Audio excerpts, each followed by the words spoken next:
Ration দুর্নীতি মামলায় আরো বিপাকে জ্যোতিপ্রিয় মল্লিক। প্রাক্তন খাদ্যমন্ত্রী জ্যোতিপ্রিয় মল্লিক তিনি আরো বিপাকে এবং তার ঘনিষ্ঠ বাকিবুর রহমান। জ্যোতিপ্রিয় মল্লিকের সল্টলেক এবং বোলপুরের বাড়ি বাজেয়াপ্ত করলো ইডি। বিস্তারিত জানাবেন আমাদের প্রতিনিধি অর্পিতার সঙ্গে রয়েছেন। অর্পিতা, কি খবর রয়েছে? দেখো, রেশন দুর্নীতি মামলায় আরো বিপক্ষে এবারে তৎকালীন খাদ্যমন্ত্রী জ্যোতিপ্রিয় মল্লিক এবং বাকিবুর রহমান সহ শঙ্কর আঢ্য।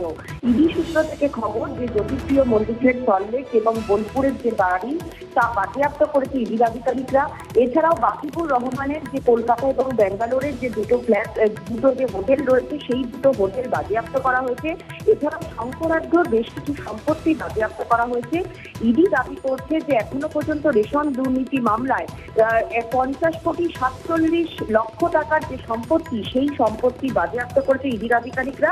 এর মধ্যে জ্যোতিপ্রিয় মল্লিক, বাকিবুর রহমান এবং শঙ্কর আঢ্যর বাড়ি সম্পত্তি সহ একাধিক কিন্তু স্থাবর অস্থাবর যে সম্পত্তি সেই সম্পত্তি বাজেয়াপ্ত করেছে ইডির তদন্তকারী আধিকারিকরা। শর্মিষ্ঠা, ধন্যবাদ।